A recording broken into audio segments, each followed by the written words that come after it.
এই আইন শৃঙ্খলা বাহিনীর অধিকাংশই এই ক্ষমতামুখী দলগুলোর পা চাটার জন্য এই আইন শৃঙ্খলা বাহিনী আবার গুলশানে পল্টনে আবার লাইন দেওয়া শুরু করেছে। প্রত্যেকটি পাড়া মহল্লায় অলিতে গলিতে ছোট ছোট ব্যবসায়ী, ভ্যানওয়ালা, চা দোকানদার থেকে শুরু করে আমাদের যত বড় ব্যবসায়ী আছে তাদের নাবিশ্বাস হয়ে গিয়েছে এই চাঁদাবাজ এবং দুর্নীতিবাজদের কারণে। গত ১.৫ বছর চাঁদাবাজ এবং দুর্নীতিবাজরা ট্রেইলর দেখিয়েছে। এটা ট্রেইলর, পিকচার আবি বাকি হে। আমরা চেয়েছিলাম একটা ব্যালট বিপ্লব, কিন্তু দেখতে পাচ্ছি কিছু রাজনৈতিক দল একটা বুলেট বিপ্লবের প্রস্তুতি নিচ্ছে।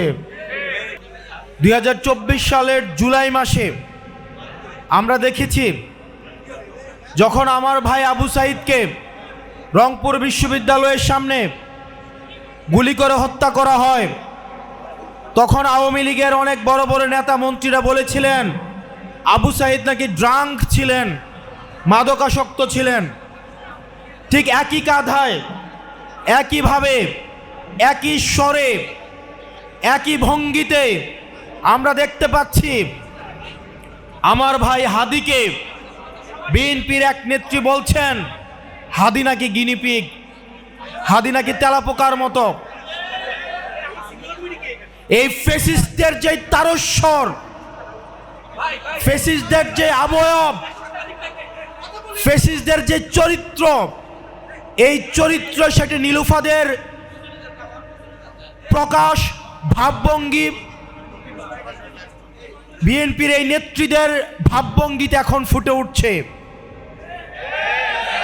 হাদি নাকি গিনিপিগ, হাদি ভাই নাকি তেলাপোকা। আপনাদের গত ১৭ বছর এই ধরনের আমরা দেখলাম হাদি ভাইয়ের জানাজায় মানুষের স্বতঃস্ফূর্ত অংশগ্রহণ।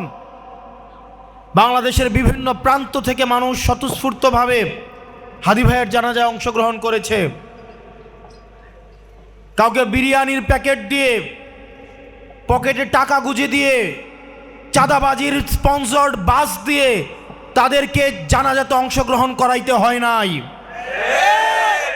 সেজন্য যারা জনগণ বিচ্ছিন্ন, যারা হাদি ভাইয়ের নামটা পর্যন্ত উচ্চারণ করতে পারে না, ইনকিলাব মঞ্চের নামটা পর্যন্ত উচ্চারণ করতে পারে না, যারা জানে না হাদি ভাইয়ের সাথে এই জাঞ্জির সম্পৃক্ততা এই বাংলাদেশের ভবিষ্যৎ পুনর্গঠনে হাদি ভাইয়ের চিন্তা, মনস্তত্ত্ব কতটা প্রতিফলিত হয়, যারা এই জিনিসটা ধরতে পারে না তাদের কাছে হাদি ভাইকে গিনিপিগি মনে হবে। এই জনগণ বিবর্জিত, জুলাই বিবর্জিত, দুর্নীতিগ্রস্ত চাঁদাবাজদের দলের এই নীলুফাদের মতো নেত্রীরা আমাদের জন আকাঙ্ক্ষার বিরুদ্ধে সব সময় অবস্থান নিয়েছে। তাকে এই বক্তব্যের জন্য তাকে প্রকাশ্যে ক্ষমা চাইতে হবে। আসলে উনাদের স্বভাবোচিতই মানুষকে টাকা দিয়ে প্রোগ্রামে নিয়ে আসতে হয়, বাস ভাড়া করে প্রোগ্রামে নিয়ে আসতে হয়, বিরিয়ানি দিয়ে প্রোগ্রামে নিয়ে আসতে হয়, চাঁদাবাজি করে বাস ভাড়া করে প্রোগ্রামে নিয়ে আসতে হয়। সেই জায়গা থেকে যখন সারা বাংলাদেশ থেকে জনসমুদ্রের মতো হাদি ভাইয়ের জানাজাতে লক্ষ লক্ষ মানুষ উঠে, তখন তারা সেটাকে ধরে নেয় যে চাঁদাবাজের টাকায় হয়তো এই জনসমাবেশ করা হয়েছে। প্রিয় ফেনীবাসী, এই সম্ভাব্য যারা ফ্যাসিস্টদের মতো করে কথা বলে, সাইদকে যেভাবে অপ্রাসঙ্গিক করে তোলার চেষ্টা করা হয়েছে, হাদি ভাইকে যারা অপ্রাসঙ্গিক করে তোলার চেষ্টা করে, তাদের সম্পর্কে আমাদেরকে সচেতন থাকতে হবে। প্রিয় ফেনীবাসী, আমরা দেখেছি হাদি ভাইয়ের হত্যাকাণ্ডের পরে এখনো পর্যন্ত আমরা কোনো দৃশ্যমান অগ্রগতি দেখতে পাইনি।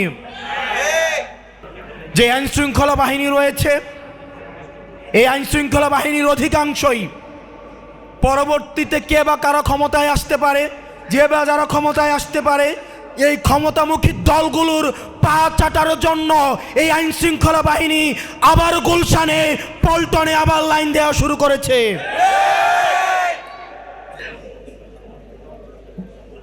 এই হাদি ভাইয়ের হত্যাকাণ্ডের সাথে যারা জড়িত, যারা অর্থদাতা, যারা বিদেশে বসে সেটির পরিকল্পনা করেছে, তাদেরকে অতি বিলম্বে তাদেরকে গ্রেফতার করতে হবে। প্রিয় ফেনীবাসী, আগামী যে আমাদের দীর্ঘদিনের আকাঙ্ক্ষিত যে নির্বাচন, সেই নির্বাচনকে সামনে রেখে আমরা দেখতে পাচ্ছি বিভিন্নভাবে ষড়যন্ত্র করা হচ্ছে। ভারতে বসে ষড়যন্ত্র করা হচ্ছে, ষড়যন্ত্রের জাল বিস্তার করা হচ্ছে। নির্বাচনে একটা গুরুত্বপূর্ণ আম্পায়ারের ভূমিকা রাখে প্রশাসন এবং পুলিশ, কিন্তু আমরা দেখেছি গত 3টা নির্বাচনে এই প্রশাসন এবং পুলিশ তারা আম্পায়ার না হয়ে, রেফারি না হয়ে তারা নিজেরাই খেলোয়াড়ের ভূমিকায় অবতীর্ণ হয়েছিল, যেটির খেসারত আমাদের জাতিকে দিতে হয়েছে এবং আগামীতেও দিতে হবে। পুলিশ এবং প্রশাসন ভাইদেরকে বলবো, আপনারা বেনজির হয়েন না, আপনারা হারুন হয়েন না, আপনারা রেফারির ভূমিকা রাখবেন, আম্পায়ারের ভূমিকা রাখবেন, আপনারা নিজেরা খেলোয়াড় হইতে আইসেন না। তাহলে জুলাইয়ের জনগণের যেই তীব্র বিক্ষোভ, যেই ক্ষুব্ধ হয়েছিল, সেটি আবার এটির পুনরাবৃত্তি ঘটবে। আমরা দেখেছি লটারির মাধ্যমে, একটা কন্ট্রোলড লটারির মাধ্যমে ডিসিএসপি নিয়োগ করা হয়েছে মধ্যরাতে। এই মধ্যরাতে যারা ডিসিএসপি নিয়োগ হয়েছে, আমরা তাদের আচরণকে সন্দেহজনক মনে করি। এখনই তারা একটা দলের দলদাস হিসেবে তারা মাঠে আবির্ভূত হতে যাচ্ছে। নির্বাচন কমিশনকে বলবো, এই এসপিডিসি এবং ওসি ইউনু সহ যারা এই পক্ষপাত দুষ্ট আচরণ করে এখন থেকে শুরু করেছে, তাদের বিরুদ্ধে যথাযথভাবে ব্যবস্থা নিতে হবে। এই বায়াসড, এই দলের প্রতি বায়াসড প্রশাসন দিয়ে, পুলিশ দিয়ে স্বচ্ছ নির্বাচন কোনোদিনও সম্ভব নয়। প্রশাসন এবং পুলিশ অবশ্যই বাংলাদেশপন্থী হতে হবে।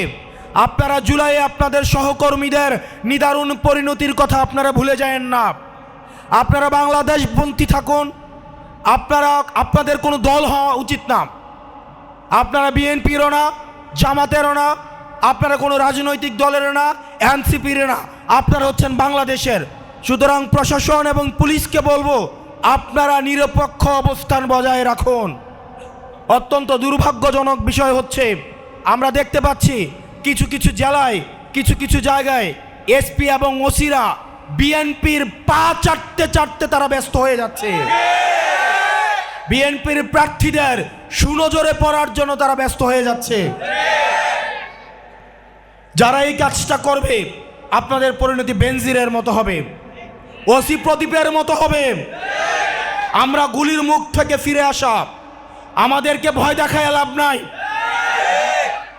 আপনারা যারা নির্বাচন ম্যানিপুলেট করার চিন্তা করছেন, নির্বাচন যদি কোনো কারণে ম্যানিপুলেট করা হয়, এই তরুণ প্রজন্ম বসে থাকবে না। প্রিয় ফেনীবাসী, আপনাদের আগামীর ভোট হোক আধিপত্যবাদের বিরুদ্ধে, আপনাদের আগামীর ভোট হোক সংস্কারের পক্ষে।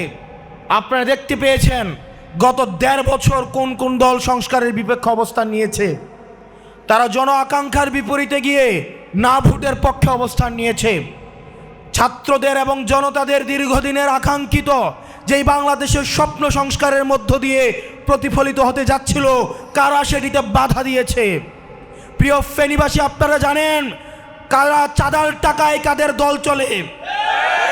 প্রিয় ফেনীবাসী, আপনারা জানেন প্রত্যেকটি পাড়া মহল্লায়, অলিতে গলিতে ছোট ছোট ব্যবসায়ী, ভ্যানওয়ালা, চা দোকানদার থেকে শুরু করে আমাদের যত বড় ব্যবসায়ী আছে, তাদের নাবিশ্বাস হয়ে গিয়েছে এই চাঁদাবাজ এবং দুর্নীতিবাজদের কারণে। গত 1.5 বছর চাঁদাবাজ এবং দুর্নীতিবাজরা ট্রেইলর দেখিয়েছে। এটা ট্রেইলর, পিকচার আবি বাকি হে। গত 1.5 বছর আপনারা দেখেছেন চাঁদাবাজ এবং দুর্নীতিবাজদের ট্রেইলর। পিকচার দেখবেন নির্বাচন হওয়ার পরে। আপনাদের আগামীর ভোট হোক সংস্কারের পক্ষে, আগামীর ভোট হোক আধিপত্যবাদের বিরুদ্ধে, আগামীর ভোট হোক হ্যাঁ ভোটের পক্ষে। প্রিয় ফেনীবাসী, আপনারা জানেন আমাদের দীর্ঘদিনের রাজপথের লড়াইয়ের অগ্রভাগের সৈনিক আমাদের মঞ্জু ভাই এই গণতান্ত্রিক সংস্কার জোটের পক্ষ থেকে এই ফেনীবাসীর প্রতিনিধিত্ব আগামীর সংসদে ইনশাল্লাহ করবেন। আমরা বিশ্বাস করি এই ফেনীবাসী কামার কোমর প্রবাসী খেটে খাওয়া মানুষ যারা প্রতিনিয়ত নেতা বানায়, কিন্তু নেতারা যাদেরকে মানুষ মনে করে না, এই ফেনীবাসী অবশ্যই অবশ্যই মঞ্জু ভাইকে সমর্থন দিয়ে সংসদে নিয়ে যাবে ইনশাল্লাহ।